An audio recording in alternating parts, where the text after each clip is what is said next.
morning, everyone. Welcome to the Maine Fungi Fest 2024. My name is John Brooks with Little Dragon Integrated Medicine. Before we get started, just want to give a little bit of an overview of what we'll be talking about today. And I'll also mention that I learned a lot of what we're going to be talking about in Chinese, and sometimes I slip up and say the Chinese word and forget to do a translation. So if that happens, just kind of raise your hand and let me know. We'll try to give you some good translations. If you're interested in what we do, you can scan this QR code, check out my website, my private practice. I am in Lewiston, Maine. Just opened less than a year ago. Recently back from Beijing, China. All right, so before I get into anything further, has anybody here ever traveled to China? A few folks? Awesome. Did you happen to visit like a Chinese medicine clinic or a hospital while you were there? Okay, so you got a little bit cool. Did anybody ever take Chinese herbal medicine? Yes, okay, a few people. All right, so this might be kind of brand new for a lot of you. I'm going to try to keep it as simple as possible. We do have a lot of information to get through. I like to do like a very broad overview of what Chinese herbal medicine is, how we think about it, how we learn about it in universities in China, sometimes here in the States as well. What are the things we look out for? How do we classify herbs? What that is all about. And then we'll get into the fungi and what fungi we use in Chinese medicine. So a little bit about me. I was a student at the University of Maine at Farmington. I was practicing Chinese martial arts. I got really into the philosophies. They had a Mandarin language program. I got into that program, did a study abroad, really loved it. I spent a little under a year in Beijing, met my Kung Fu teacher, and stayed at his school and did a bunch of really cool stuff. Really loved it. I went back to UMF, graduated, and then shortly after that, I took a job in Beijing. I was working as a teacher at an international school, so I could continue learning Chinese on the side with the idea that I wanted to get into med school in China.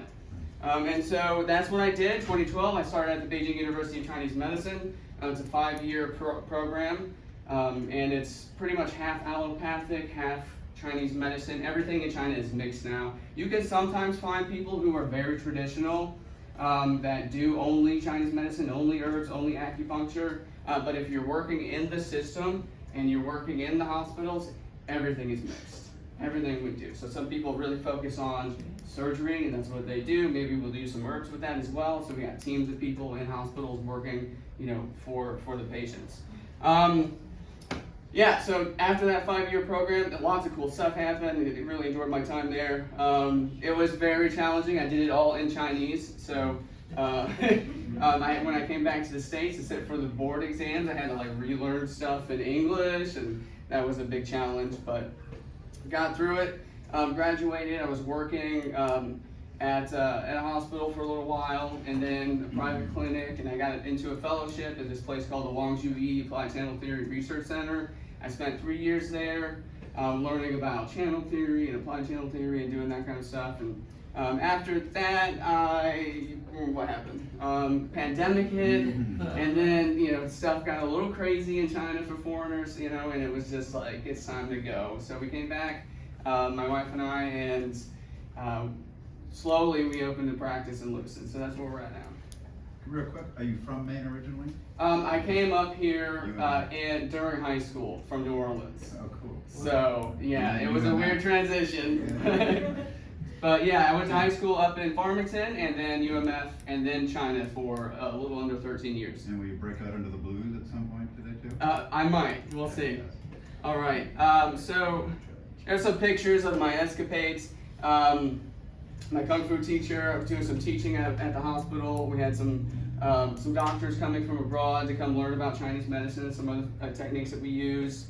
In the lower left corner is one of my favorite places in the world, some mountains in the northwest of Beijing. I volunteered at a monastery there for 3 years, and there's also a Taoist temple about another half a mile northeast of there. I used to like to go there, chill. They had caves where people would meditate. There are stories about, I think, 18 different people reached enlightenment in these caves. And they were just open. No one was really hanging out in there. So you can walk up there, sit in the cave, meditate, read, study. I used to take my books up here and just kind of do all the memorizing that we have to do. So yeah, it was good fun. Bruce Lee's home, med school, hiking all over the place, Inner Mongolia. Just kind of traveled all over the place and did some really fun stuff. Here is me and one of my teachers, Zhang Taowen, and we were at the largest TCM hospital in the world in Guangzhou at the acupuncture department, giving lectures to some of the doctors there on what we do in applied channel theory. Wang Hongmin, she's pretty famous in Beijing for her Tuina massage techniques and treating internal diseases with massage. All right, we're gonna get this going. All right, so it's a little slow today. Brief overview of Chinese history. Going way back, Shai Dynasty. We don't have a lot of archaeological evidence for what was going on at that time, but we know that there were some civilizations that were definitely popping up. And all right, we'll see if we can get this to work. Shang Dynasty, we did have the first earliest archaeological evidence of dynasties beginning in China. Moving to the Zhou, this seemed to be like a really important part of Chinese history. We had a lot of big thinkers coming out of this time, some philosophies, Taoism, Confucianism, Lao Tzu, and also Sun Tzu and the Art of War. Maybe you're familiar with that. Yeah, so that stuff was written during the Zhou. Qin, that was when an emperor kind of gathered most of these states together under one big empire. They had the terracotta warriors. Anybody ever been to Xi'an? Seen the terracotta warriors? Yeah, so that was during the Qin period. And then the Han Dynasty. Silk Road really opened up. Paper and porcelain were being manufactured and traded all over the place. A lot of stuff happened in the Han Dynasty. 6 periods. And we're moving forward to the Sui. I'm just going to go through real quick. It's a lot. Sui, like, Great Wall expanded. The Grand Canal was built. Tang Dynasty was a real golden era in Chinese history. Poetry, technology, science, arts started to really flourish. We also had the first and only female emperor during the Tang Dynasty. Song and Liao, these were happening kind of at the same time. We're going to get you some Chinese medicine.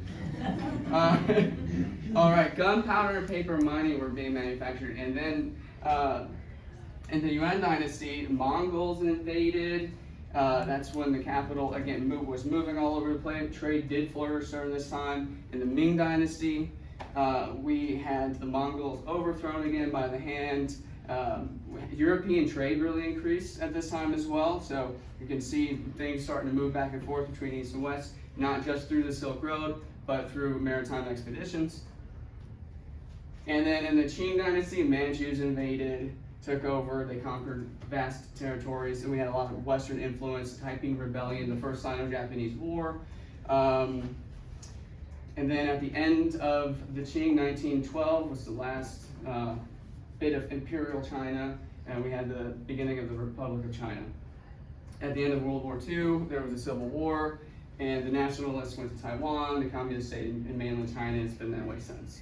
All right, so broad overview, very long history in China, 5,000 years at least, and it's really hard to kind of capture the essence of that in 3 minutes, but I did my best, thank you. Chinese medicine history, this is what I really want to focus on, is the history part. And a few things I really want to get across is how old a lot of these things are and how long they have sustained, and developed. In the Shang Dynasty, we had this thing called oracle bone inscriptions.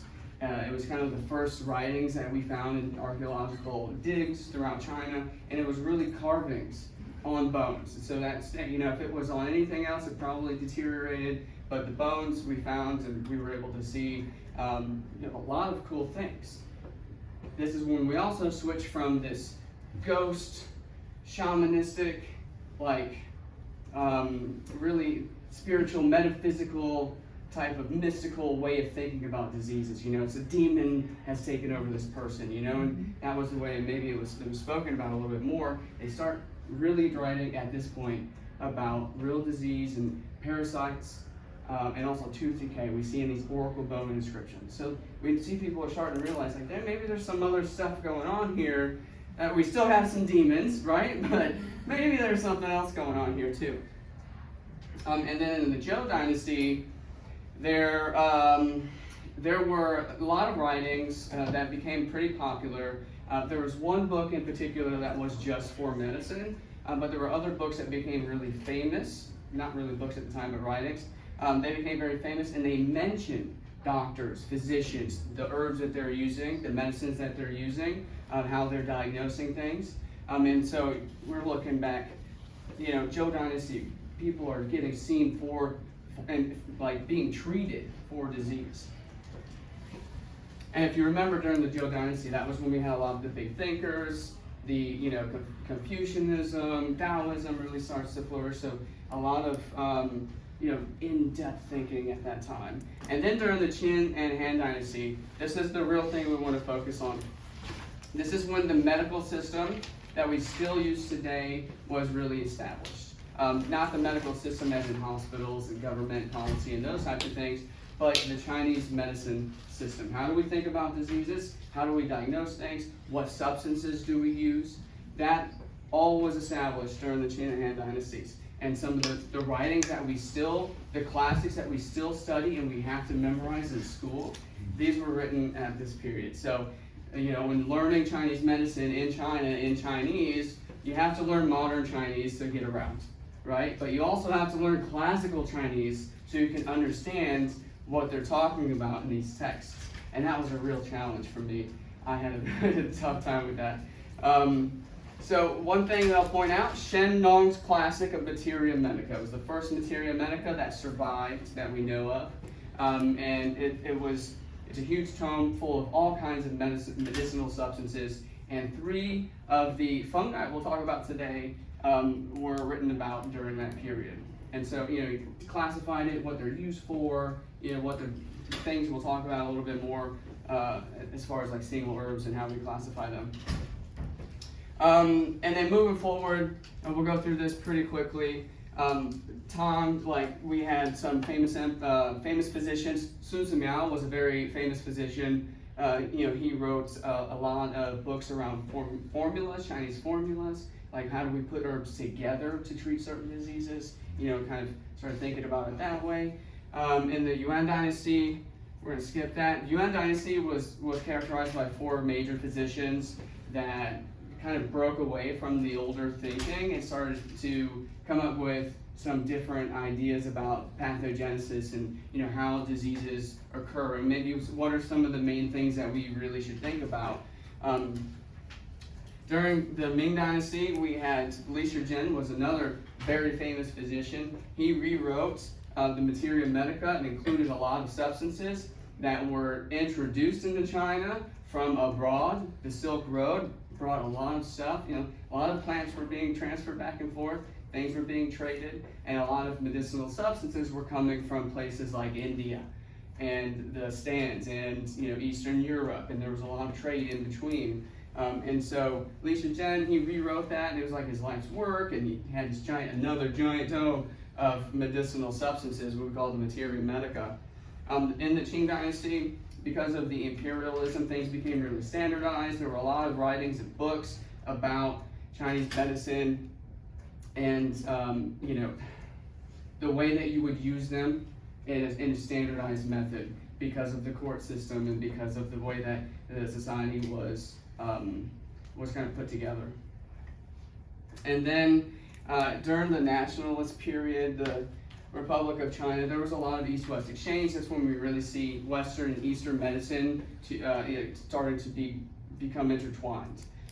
It was a tough time. There was a period of time during these years where Chinese medicine was outlawed in China. They were like, we don't want none of that stuff. Yeah, and so Western medicine kind of had a huge influence, but Chinese medicine did survive.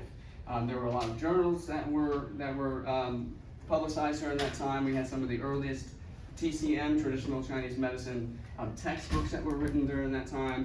And then after the founding of the People's Republic of China, Chinese medicine kind of had another boom, and now it's in very high level research and development, and how do we use these things to treat real diseases in hospitals.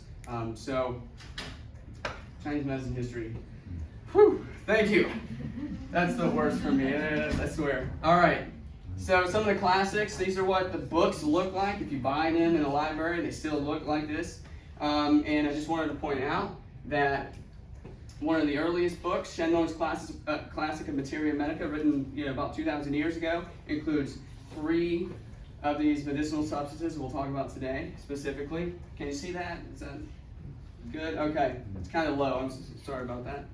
And then later on, we had the additional records of famous physicians, included another medicinal substance we'll talk about today. It was a little bit later. And then much later, 1757, thoroughly revised Materia Medica, included the last one we'll talk about today. All right, so single herbs. All right, cool. Thank you for coming. Single herbs. Just some stats on single herbs. In Chinese and the textbook that I learned, there were a total of 567 single herbs in the book that we learned. Out of those single herbs, for our exams, board exams, licensing exams, you have to master 133 of them. And you have to know everything we'll talk about here in a moment. 98 you must be competent with. 114 you need to understand. And the others, used for reference, and maybe some obscure writings from, a couple hundred years ago. Somebody was using this, somebody was using that. Kind of like nowadays, what's a good one? Cordyceps, right? Cordyceps is like really boomed in the past decade. Herbs come in waves, of popularity. And so something might be popular for a while, it's cultivated for a while, and then something else kind of takes over. And then something else kind of takes over. So those are more reference, supplemental, not the main ingredients for what we use. All right, so when we learn about single herbs, these are some fundamental, some foundational principles that we need to know.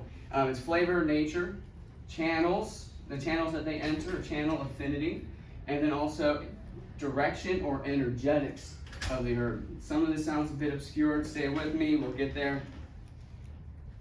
All right, so flavor, a little bit of witchcraft. We've got 5 elements, okay.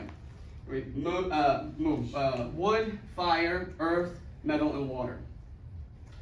In classical Chinese writings, because of the culture, poetry, people didn't write things explicitly. They used a lot of metaphor, and they use elements, these things here, to write about like phenomena that happen in the world.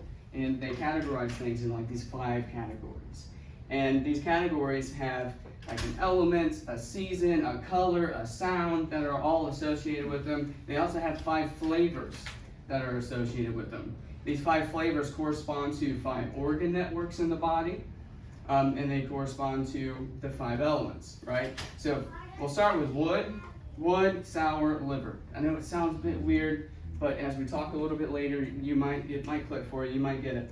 Wood, associated with the flavor sour, which is associated with the liver network. Not the liver of the organ, but the liver network we talk about in Chinese medicine.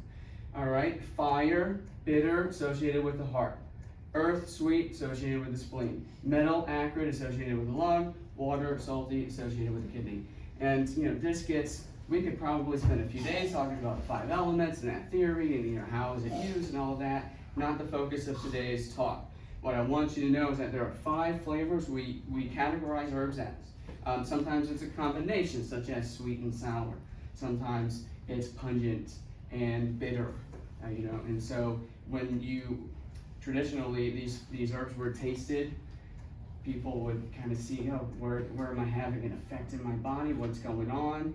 They might treat people with that, and they see they're it's dealing with certain conditions. Those conditions were linked to certain organ networks, and they say, oh, sour treats that, and that's associated with this. So connection, and then they develop this whole way of classifying all of these things. So every system in our body is classified according to this in Chinese medicine. And there is a scientific rationale behind all of this. Any biochemists, anybody? No? Okay. All right, so what, the 5 flavors, what do we say about these flavors? So wood, sour can restrain, it can astringe, it can restrain, diarrhea, urinary problems, sometimes cough, kind of holds things in. That's what sour flavor does. Bitter can purge, dry, and solidify. It treats damp heat a lot of times. It's very cooling. So what does that mean? For instance, if you had some kind of infection, use bitter herbs, that infection goes down. The redness, swelling, and pain decreases. So that logic is, oh, it must be cooling because the heat symptoms, those symptoms, the signs of heat go away. So that's where that logic comes from. Sweet can tonify. Tonify means to like replenish. Harmonize. It's used to harmonize. The flavor can harmonize systems in the body. Can also harmonize herbs in the formula. And alleviate pain. Only in 1 or 2 formulas we use sweet flavors to alleviate pain. And it's malt sugar, by the way. We'll get to that in a second. Acrid, disperse and promote movement. It can disperse like an exterior, maybe promote movement of blood and qi in the body. And salty flavors can move downwards and soften. So when we talk about the 5 flavors, this is what we really need to know about the herbs. And then we have bland. There's no flavor really. Bland can leach out dampness and promote urination, or promote urination and leach out dampness. Diuretic effects for the most part. All right, and some examples. Plum, smoked plum in Chinese medicine, wumei, is very sour. Gardenia fruit is very bitter in nature. We use it to treat a lot of infections, exterior conditions, sometimes cough. Licorice root is sweet. It can tonify, as well as some other things. Perilla leaf is acrid. Sushi. Sometimes when you get sushi, you'll get some perilla leaf with that. All right, there's a reason behind that. It can disperse. All right, and that's what it can open the exterior and disperse. And then seaweed is salty. Fresh seaweed, if you've ever had it, it can be quite salty. All right, and that can drain downwards and soften. Used to treat scrofula, the goiter. All right, so that's flavor. Understand that principle, you move on to nature. What is nature? It's really a subjective effect, temperature effect in the body. If you take its internal temperature, maybe it's not changing. But if you have the substance, you might feel like it's hot. You might start sweating, or maybe you stop sweating. So there are some physiological effects that happen, and we can witness that. Here are some examples with these things, right? So mint or menthol. I think we've all had some kind of exposure to mint or menthol, right? It's pretty cooling, all right? And fresh ginger, if you've ever had that, it's kind of warming. So we have it in our maybe in our mulled wines or something like that in the winter. All right, and then over there we have gypsum, medical grade gypsum we use in medicine, not drywall. It's very cold. It's very cold in nature. And then really hot in nature. Cinnamon, not the twig, but the bark, and star anise. These things, most of us have been exposed to these, right? They're very hot in nature. They can be drying if we use too many of them. And then very hot, monk's hood. It's very, very hot in nature. A little bit toxic as well, so you must be careful with that. Oh, and I forgot that guy hiding up there. All right, mushrooms, fungi. They are usually bland. So they're kind of right in the middle. They're bland and neutral. All right, so we'll talk about what's going on with that. They don't have flavor, they don't have nature. We'll get to that. Okay, so flavor and nature, channel affinity. Has anybody seen an acupuncture chart before?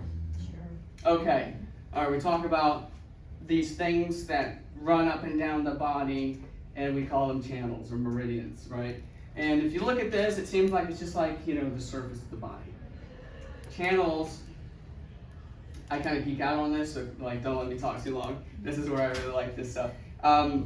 Channels are like the simplest way to explain them, all right? They are physical spaces in between the structures in the body. That's it. They are palpable. We can see them, we can feel them, we can diagnose them, all right, with physical touch, sometimes with some other methods. But that's what channels are. They are spaces in the body. And we, not we, the ancients, the classics, right? They talk about these in metaphor a lot of times as like water flowing through, the systems and those kinds of things. Herbs can enter into channels, and they have an affinity for one or more channel.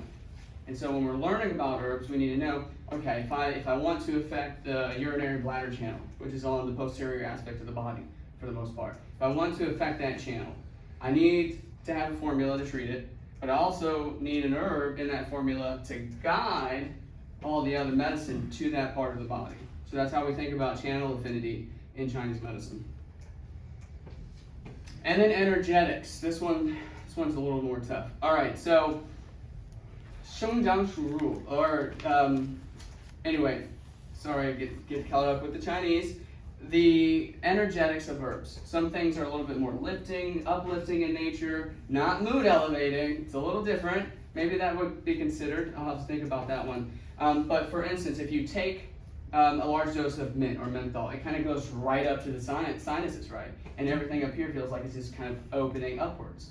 So that's that energetic of that medicine. If you take senna, some of you may have explored that before, it doesn't rise up, right? It's not bringing things up, it's making things move down. All right, so it has that downward direction or flow to it. And then some things will disperse out to the exterior, the acrid substances, all right? And some things will kind of bring things back in, sour and sweet, kind of hold it in, enter deeper into the body. So when we learn about herbs, we need to know this as well. All right, now, flavor, nature, channel, affinity, energetics, or direction, that gives us the actions of an herb. And those actions, put to use, gives us our indications. So what does the herb do, and how do we use it? All right, this is a screen. I know you all can read this. All right, this is a screenshot from our textbook. And this is the first herb that we learned, like day one, Chinese herbology, and this is ephedra, Ma Blanc.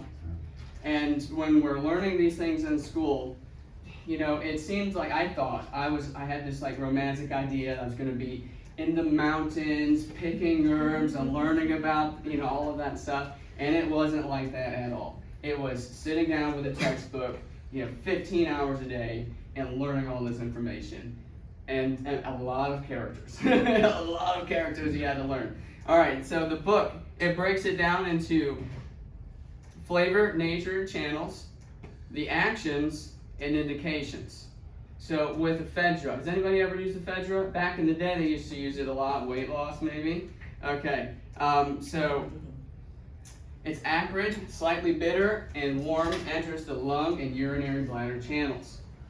Okay, the actions are to induce sweating, diaphoresis, and release the exterior.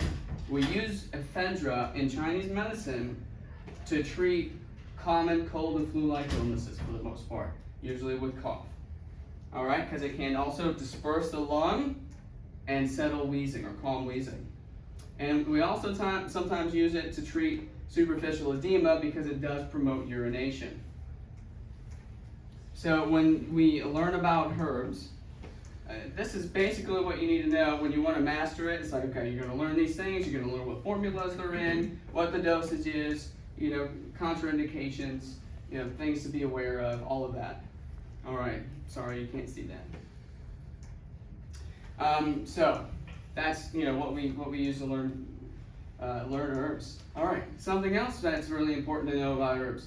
How you prepare them will change its nature slightly.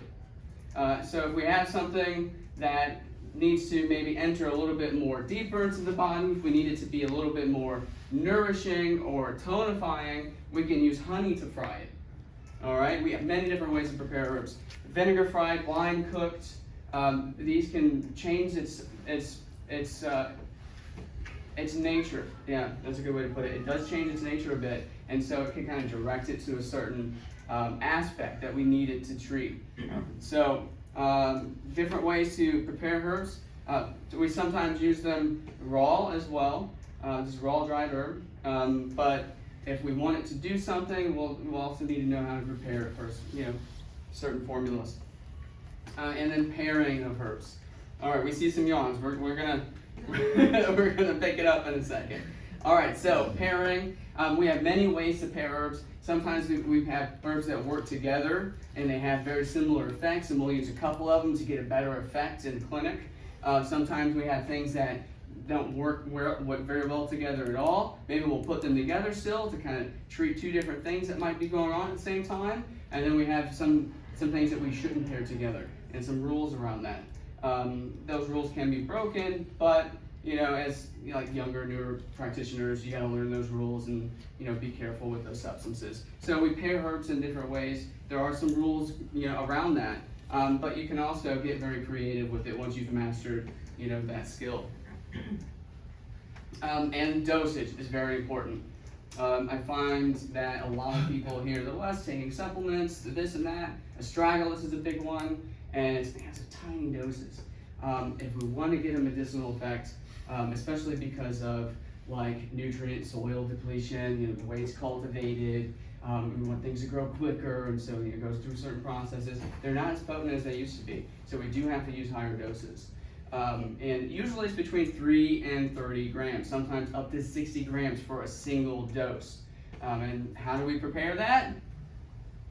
One way is in a decoction, which, we'll skip that video today. A decoction is boiled together. It's a water extract, essentially. Not a tea. A tea is just steeped in that hot water. This is actively boiled. And there are certain rules around that. Some substances you put in later, if they're very aromatic, and you cook them for a long time, that stuff just kind of boils out. We don't want that to happen. Some things you need to cook for a longer period of time, such as mushrooms. If you want to really get the good stuff out of them, they need to be cooked for a long period of time.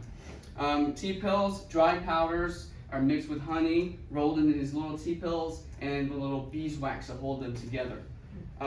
Chronic conditions, for the most part, tea pills are really good for. Decoctions, that's our standard. Acute, semi-acute, and or chronic conditions, we can use decoctions. It's a little bit more potent. Sometimes, I gotta be honest, like if you've never tasted this stuff before, it's some stuff, I tell you. All right, so dried powder, sometimes you just mix with hot water, take it as a draft or an infusion. Plasters, cook up a syrup, different herbs, put it on a gauze or a paper sheet, and then we could place that on the body, maybe on the lumbar area for lower back pain. And sometimes we have syrups. Anybody use this for cough? Okay, it's a cough syrup. It is pretty interesting. It's not the best, but they do sell it in some of the Asian markets in Portland here. So you might find that. And then medicinal wine is also another common preparation. It's not like we do tinctures here in the West. We usually just have a giant bottle of wine, Chinese wine, and we'll put like different substances in that. Sometimes, you have it for a very long period of time. You just kind of drink a thimbleful like every month. Sometimes, like if you're trying to treat a condition, you might have it a little more often. You might wait until guests come over and then give them the medicinal wine, and they're all kind of jacked up with the ginseng and everything. So there's a lot of culture around the medicinal wines. They're interesting. For the most part, like in the hospital, we're not doing that, because people would probably, how that goes. And there's some other forms. We do teas sometimes. Lozenge. Moxa is interesting. Moxa is dried and like pulverized herb, and we can put that on the body directly, burn it to heat that area. The herbs maybe enter a little bit into the body through that topically. We can also put it in a kind of, what's a good way, like a tube, and we burn it, and we kind of do an indirect warming of body parts. Capsules, granules, a little bit more modern, a little bit easier to carry around and take. Compresses, baths, foot baths, injections. We use injections and IV drips in the hospital. Herbs going straight in. It's something else. All right, so single herbs. That's a lot, I know. You're all doing really, really great. Formulas now. For the most part, we do not use single herbs to treat disease. It's just not good enough. All right, so 2,000 years ago, they knew that, and they started putting herbs together to treat diseases. And those are called formulas. Fungi. All right, so this is a formula that I was collecting for a patient in the hospital. Okay, so a little bit more background here. For the most part, if you're learning herbs in like a TCM school or a medical school in China, you're going to spend at least a semester in a pharmacy getting herbs for people.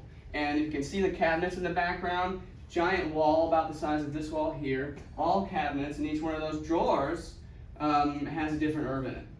And so you go to the doctor, they write a prescription, maybe it has Western pharmaceuticals, maybe it has some testing you need to do, and maybe it has a formula written down for herbs.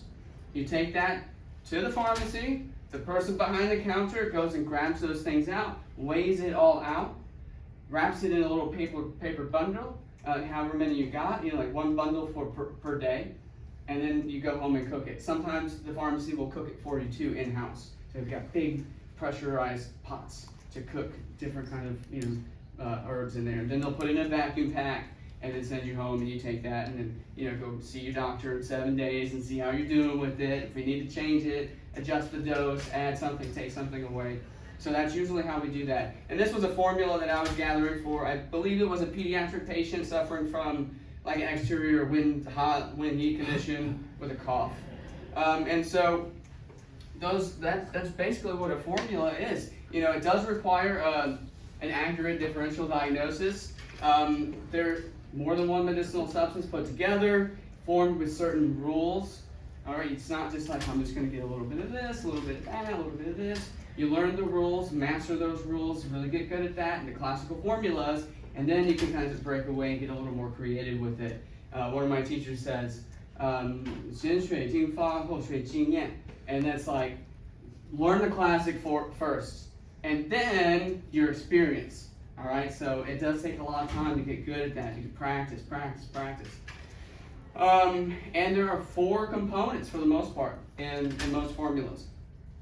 And these components, again, metaphor in these systems. We talk about different like government or official positions and their roles. And so when we talk about herbs in a formula, we can classify them based on this and what their role is in the formula. And something that all formulas will have is a chief herb. It's the main ingredient. It's usually going after the main symptom or disease that you want to treat. Sometimes you can have more than one chief in a formula. Deputy can reinforce the chief herb, so they're working together to treat that certain thing. And it can also treat a coexisting pattern or symptom. Assistants reinforce either the deputy or chief. It also can treat a secondary condition. And if there's a toxic substance, maybe we're using a toxic substance for chief herb, sometimes we'll use the assistant to relieve some of that toxicity so it's not as harmful to the patient. And then envoys, can you see that? You can't really see that. On the very bottom, the envoy is a guiding or directing herb. And we mentioned channel affinity earlier. So if we want the formula to enter into a certain part of the body, we add herbs into the formula so that it can be a little more directing toward that specific spot. And also, there's a common one in particular that we use. We call it the envoy, that harmonizes herbs in a formula. All right, and some of the classical methods of treatment or principle behind the formula, 汉和小乔土性温补, diaphoresis, induced sweating, harmonizing different aspects of the body, drain or purge, okay, eliminate or leach out, mostly dampness. We also can promote vomiting. We don't use that very often anymore. We can clear heat, treat heat symptoms. We can also warm coldness and then tonify or replenish. So there's some classic 8 methods of treatment when we learn formulas. There are over 250 commonly used formulas that you kind of have to know for board exams. And each of these formulas can have anywhere from 2 to 30 ingredients, sometimes more when you get into practice. But you got to know what all is in there, how to use them, all of the stuff that we'll talk about in a moment. And we break them today in a little bit more modern categories. And each one of these is a different category of formulas. And each one of these categories can have anywhere from like 3 to, maybe sometimes 30 different formulas. So we have a lot of different formulas that we use and to treat all kinds of things. Either used by itself or in combination with other therapies, sometimes more traditional stuff. A lot of times you'll have body work, acupuncture, herbal medicine kind of going at the same time. Sometimes we'll use it in combination with Western medicine. A lot of times we'll use herbal medicine and surgery. Or post-surgical, recovery, lots of stuff like that. All right, so an example formula. This is one of my favorites because it really shows this really nice balance of like energetics, nature, and flavor in a formula. It's called cinnamon twig decoction. And you see this symbol, Taiji, here. Anybody would venture to guess what that's all about? Okay. No, all right. Yin and yang. All right, we kind of break things up into two different aspects. Up, down, right? Front, back, internal, external, light, dark, hot, cold. All right, so that's kind of how we break things up in a little more philosophical manner. We talk about yin and yang a lot in Chinese medicine and Chinese culture in general. And this formula includes cinnamon twig, it includes peony, it includes fresh ginger, it includes jujube, or Chinese date, and licorice root. And so on the yang side of things, the brighter, warmer aspect, cinnamon twig is warm. All right, and so we have some good warming exterior types of things going on with that. Peony is a little bit more cold, cooling, nurturing in nature, so it's more yin. And we have these dots, right? What's that all about? Well, have you ever been outside and you see, you're in a shade, but in that shade you can also see a shadow? That's yin within yin. But maybe inside of that shade you also see a little bit of light. That's yang within yin. And so with the Taiji, we have a yang within a yin, and it's going to transform into the yang later, kind of because of the movements that they might have. And then here we have the yin within the yang. And to balance all of that out, to harmonize this formula with Ganzhao, the licorice root right in the middle. In terms of health effects, what are the differences between cinnamon bark and cinnamon twig? Twig is more exterior, which means exterior conditions. It's warm in nature. It's not as hot. Cinnamon is more hot. Treats internal conditions. Really disperse cold, internal cold. So one's more external. The twigs, the nice new twigs with the saps in it, the oils and all of that, and resins. A little bit better for external conditions. So here, cinnamon twig, peony, ginger root, jujube, and licorice root. This is like a foundational formula. We can add things to this to treat other conditions, but traditionally it was used to treat exterior deficient wind cold. And what does that mean? Common cold and flu, but your exterior is deficient and you have sweating. Okay, so maybe you got a little bit of sweat going on. Actions, it does release the muscle layer. That's the cinnamon twig. It releases the muscle layer and it promotes sweating. Cinnamon twig isn't really great at promoting sweating. We have to add some stuff to it. So traditionally in the classics, Shanghai Lun, the treatise on cold damage, we talk about take the cinnamon twig decoction with some rice gruel, very warm, and then go cover up with a blanket, and then sweat it out. That's like 2,000 years ago. That's what the method was. Take the herbal formula, take something really warm that's going to warm up your interior, kind of raise your body temperature a little bit, and then cover it with warm blankets so you can get a little bit of the sweat going. So that's like classically how that was used. It also treats disharmony of two types of qi. There's the yin qi, wei qi. Don't want to get into that right now. But think of like two different physiological processes in the body. All right, one's a little bit deeper than the other. Two types of qi. Sometimes there's an imbalance, and we can use this to treat that. Don't want to get into that too much. We got to get to the fungi. So cinnamon twig decoction used to treat a wide array of conditions: fever, common cold, influenza, respiratory tract infections, allergies. AV block was an interesting one. Sciatica, itching, frostbite, eczema. So it's used to treat, a lot of stuff. Again, usually not by itself. We're going to add stuff to it, kind of based off of what the presentation is. All right, so that's formulas. Wow, you guys are doing great. All right, a few more minutes here. Single herbs, formulas. Now we get into the good stuff. All right, anybody need a quick break? No, all right. All right, so some of the 5 major medicinal fungi that we use, and these are standardized in China now, for the most part, besides cordyceps. This is still collected wild in nature, but it's grown artificially now, and so that brought the price down. It's more available. You can kind of get some here at the Fungi Fest, I'm sure. But also the main thing, number 1, we'll use a lot of is poria. Next to that is polyporus, and then giant puffball and reishi. Okay. So some of the major fungi we use. All right, so we'll start with poria. Now, all right, flavor, nature, channels. Sweet, somewhat bland, and it's neutral. Doesn't really have a cold or a hot to it. All right, its actions: promotes urination to leach out dampness.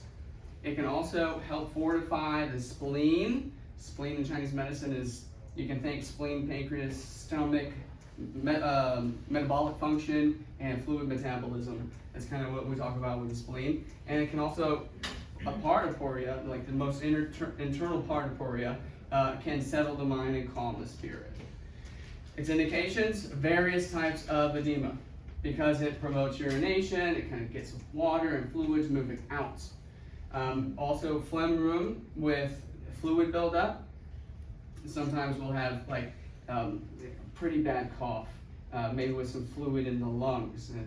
All right, we can use different types of poria concoctions to treat that. Spleen deficiency with loose stools. So people who are, maybe a little, what's a good way to put it? Fragile, frail, maybe elderly, loose stools common, spleen's not working really well, spleen, Chinese medicine spleen, it's not a one-to-one. And so we can use poria to help with that, with the loose stools, kind of benefit that, tonify a little bit. Because it's slightly sweet, it has a little bit more of a tonifying nature. If it was just bland, it wouldn't have that. So the flavor, again, flavor, nature, chemical affinity. And then it can also, the innermost part can also help treat insomnia with restlessness. Dosage, 10 to 15 grams, that's 1 decoction. Put that in your formula for the most part, cook that up. You're gonna warm it, split it into two cups, and then take 1 in the morning, 1 in the evening for the most part. Hold questions for the last part? Just the dosage. Okay, yeah, 10 to 15 grams. Grams, thank you. Sorry, yeah, we use millimoles and grams and, metric system in China. I haven't really switched over yet, so. All right, so some common formulas that include poria as one of the main ingredients. Lingui, zhugantang, the poria, cinnamon twig, tractylodes, macrophylla, and licorice decoction. It's a mouthful. I prefer the Chinese. So it has poria, cinnamon twig, something else that's kind of similar to poria but more tonifying. It's called baizhu. And also zhigantao, the licorice root that was also in the other cinnamon twig decoction. So this, again, it's a base formula. It's a classic formula.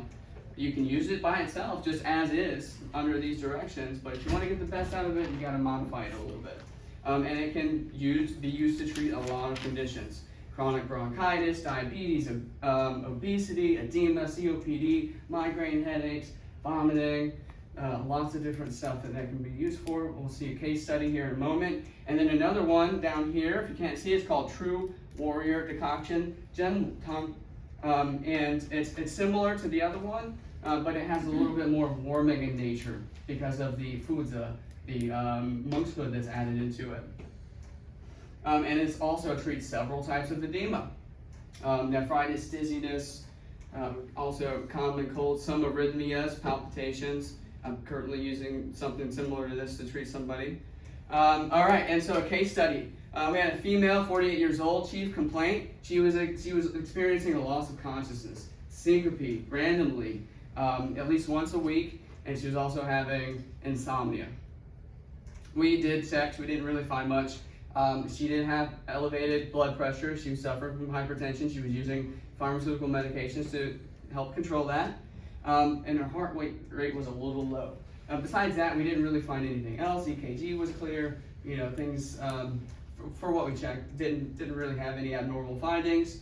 And she had this sensation when it was about to come on. She had this sensation come up from her lower abdomen up to the chest, and she started to feel a little chest depression, maybe a little bit of tightness, and then it would raise up to her head, and she would experience syncope and pass out. And so it affected her life. She couldn't go to work, she couldn't drive, she wasn't sleeping, she was having a really bad time of it. Also, cold hands and feet, that's a big one that we were looking at here. It's like when we have cold symptoms in Chinese medicine, that kind of indicates maybe a deficiency of what we call yang, yin and yang. So yang is warm, it's bright, it's, you know, if there's a deficiency in the yang in the body, we need to tonify that. And so that's what we did. We did diagnosis, for a TCM diagnosis, we look at pulse, tongue, TCM a lot. The tongue was a little bit enlarged with tooth marks, and it had a greasy white coat, indicating yang deficiency, maybe some spleen deficiency because of the enlargement. We don't get into the diagnostic stuff right now, but the greasy white coat, dampness, it's a kind of a sign of dampness in the body. The pulse, deep and tight, also indicates some coldness in the body and a deficiency.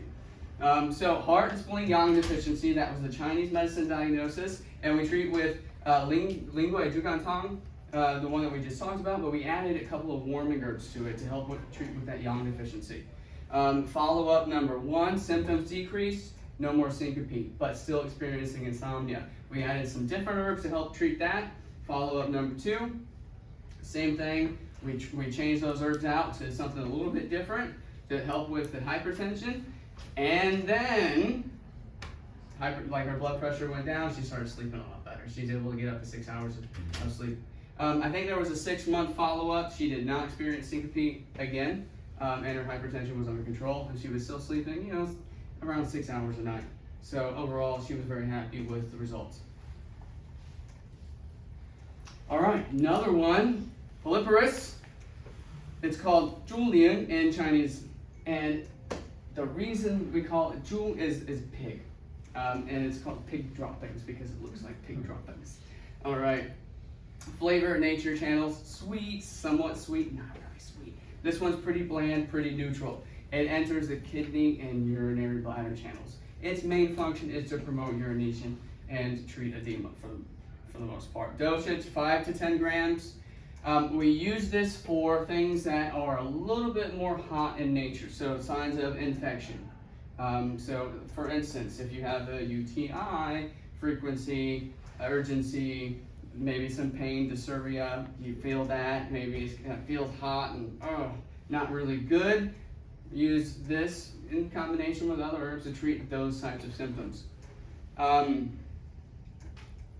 Some formulas that feature this, so we have polyporus decoction, Zhulian Tang, and this also edema, but also look at infection, bloody urination, infection. So we use that a lot to treat different types of infections.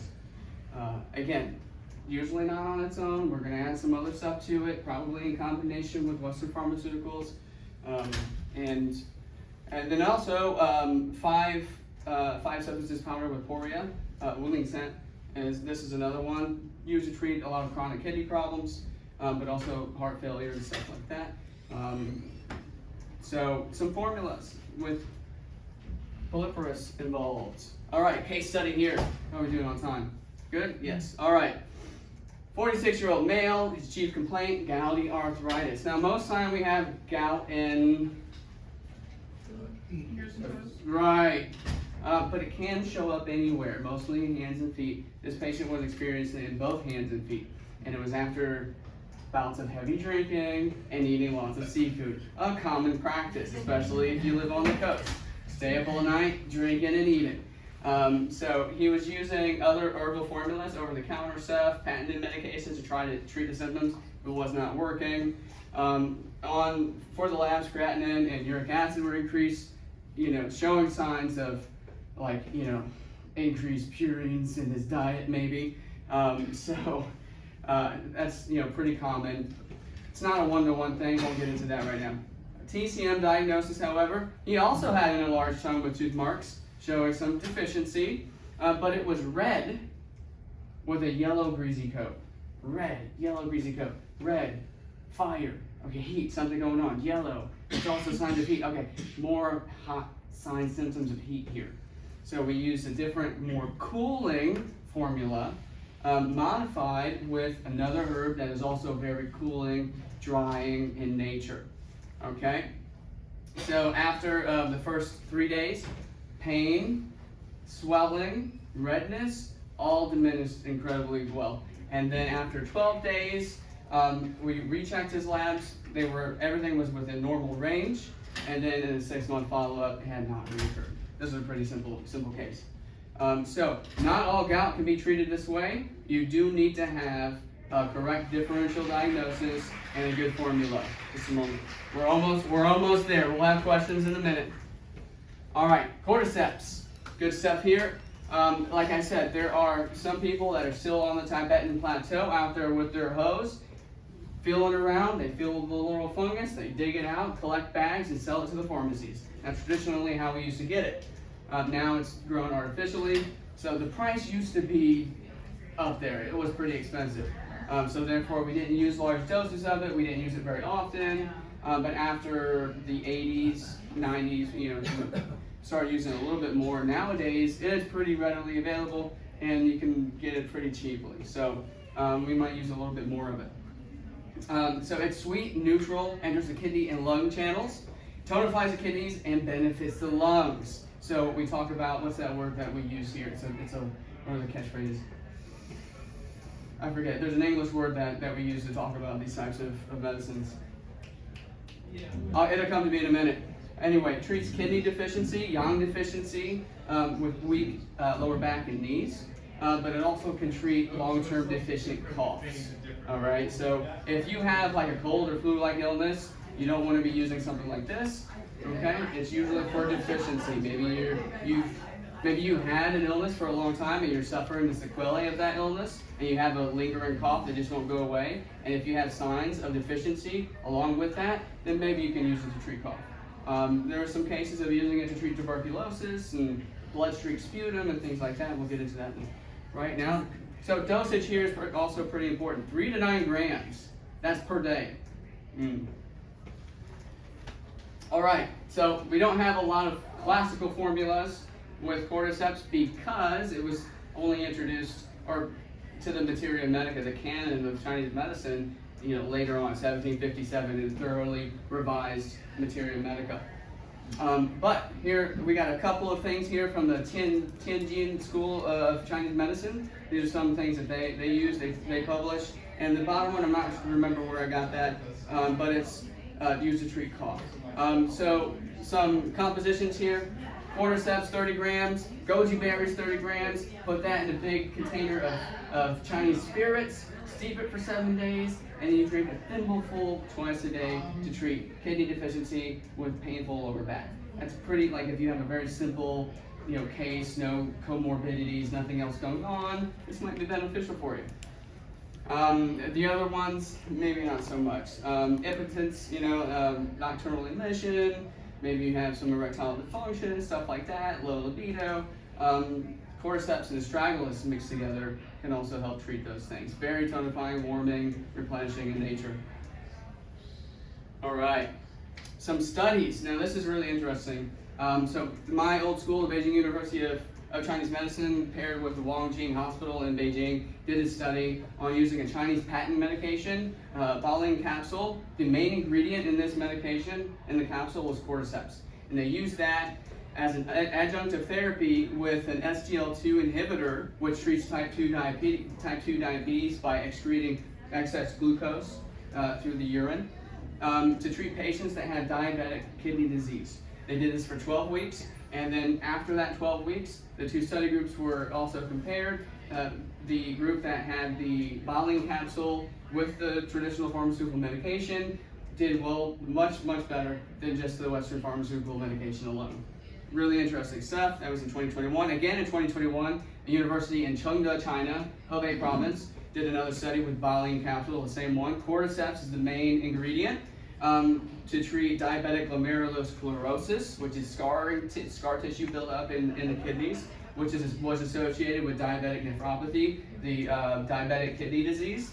And they used it with losartan, an angiotensin receptor blocker, an ARB. So they put this together, compared it to the group with an ARB alone, and then with the botulinum capsule and the ARB. And pretty much everything they looked at after that study was we did much better, we fared much better with the Chinese medicine, the patent medication, and the pharmaceutical paired with no increase in adverse effects. So it's really helping as an adjunctive therapy to your, what we would do as a standard protocol to treat things like diabetic kidney disease. I know we got some questions. We'll get there in a moment. Last two, giant puffball. Has anybody ever seen one of these? Okay, yeah, cool. Not cool. Okay, we're back. All right, so this clears lung heat and relieves toxicity.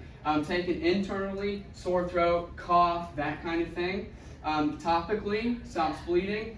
Some cases used in some manners can also treat hemoptysis, epistaxis, nosebleed, but maybe cough with a little bit of blood. But if you're having symptoms like that, please go to your emergency department. Don't go find the giant puffball, okay? All right, go get checked out. You don't know what's the underlying cause. But swollen, painful throat, loss of voice, this can be very helpful. 2 to 6 grams in a decoction, topically. You usually put it into a powder and apply it directly onto a wound to staunch bleeding. All right, and nothing else with that. Giant puffball, it's fun. It's not a big thing we use. We don't use it very often. They're kind of cool though. And the last one, reishi. I put this one last because most people are familiar with reishi. In Chinese medicine, however, we talk about it a little bit differently. So sweet bland enters the heart, lung, liver, and kidney channels. It tonifies qi and calms the mind. Has anybody ever been tired and then they get irritable? Okay, so right? So you get tired and just kind of grouchy. All right, you got a little bit of a deficiency going on at that point. All right, your qi is low. It's like I need some rest. All right, so reishi is good for that kind of thing. You put a little bit of reishi in, you might feel better. You might not be so irritable. So it can calm the mind, calm the spirit in that way. And also somewhat can treat cough and arrest wheezing. Again, if it's a deficiency cough, it's not excess, like you have cold flu-like symptoms with a lot of phlegm buildup and that kind of thing, you wouldn't use reishi for that. But if you have a long-standing cough you just can't get rid of, maybe you're a little bit older and you're kind of going along that way, frail, then you might use reishi to help with those kinds of coughs. And so, single herbs, formulas, and fungi, Chinese medicine. That's my talk for today. Big shout out to the Maine Acupuncture Society for helping promote Chinese medicine and acupuncture in the state of Maine. The Chinese American Friendship Association of Maine, thank you all so much for some of your donations. If you'd like to check out my website, you can scan this QR code, see what we're doing, what I'm doing up in Lewiston in my private practice. Little Dragon Integrative Medicine, thank you all for coming today. Thank you. All right, and we do have maybe 10 minutes for questions. Yes? Just wondering, the fellow that had the gout, eating and seafood, drinking, I'm wondering, you're talking about all the medicine, do you help them with their daily living practices, or He was not interested in changing his habits. Right, so No, he was like, give me something for this now. I mean, he could barely walk, he was in pain. A lot of people, and we find that, a little bit better here, but people's lives are hectic, chaotic, busy. Doing those lifestyle interventions are difficult. They are very helpful. It's what I do in my private practice now. That's the first thing that we go after. It's like, what's your life like? You know, what can we modify that might actually help this without having to take medicines, without having to do procedures? Just kind of go do this for 6 weeks and see what's going on. But mainland China is extremely busy. People, you know, they're kind of all over the place, and you know, they're not nine. What's it? So a lot of people work 9 hours from 9 to 9, 6 days a week. You know, it's like they're just getting by. You know? So trying to get them to change their lifestyle is quite difficult. So 6 months later, still. Yeah, but even with the medicine, he didn't change. Yeah. No recurrence. That's right. Any other questions? Yes, indeed. Cordyceps and lychee, are they mostly farm cultivated or people still Yes, get it? all of these are from cultivation now. They're very rarely, I mean, some people still go do some wild foraging. You can get that. They're way more expensive. You can find them, but there are a lot of adulterants, and people are going to pass things off as wildly, you know, harvested. So you got to watch out for that. People want money, and they're going to do whatever they can to get money a lot of times. So, yeah, most of the stuff and what we will use in the hospital, it is from a standardized place. You know, it's very what's the word? Managed.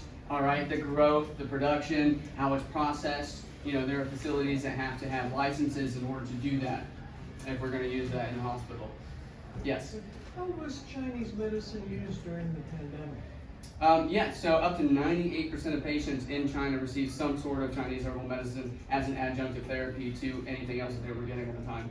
So a lot of people, lots of formulas, lots of herbs, acupuncture. We were doing baduan and different kinds of qigong exercises in the hospitals, and doing pretty much everything we could to keep people healthy. Yeah, some good studies on that. A couple of my former teachers, professors, good friends, wrote or translated some protocol books on that. If you're interested, maybe you could, you know, swap information. I can send that to you, and you know, you can check it out if you want. Well, but were they finding a better response Yes, to that than yes. just Western medicine? Right. Chinese medicine alone, even here in the States, there were some pretty good practitioners that were doing a really good job at it, but most people are like, you know, give me something stronger, you know, so. And it's one of those things. As an adjunctive therapy, it did benefit most patients. Yeah. Any other questions? Yes. My mother was diagnosed with lupus many years ago, Uh-huh. and I read a little bit about reishi mushroom potentially helping, but then I was a little confused. Is it supporting your immune system and it's going to heighten the attacking? Very good question. I've seen both, personally, like anecdotally, but for the most part, if someone has an autoimmune condition, and we give them tonifying, supplementing, you know, immune boosting agents, that autoimmunity goes into overdrive, and they have an exacerbation of symptoms. So you do have to be careful with it. A lot of people don't do well. And a lot of people with those autoimmune conditions also have GI stuff going on, and they might not do well with it. They might have a lot of gut problems just from taking it. Anything else? All right, thank you all very much for coming.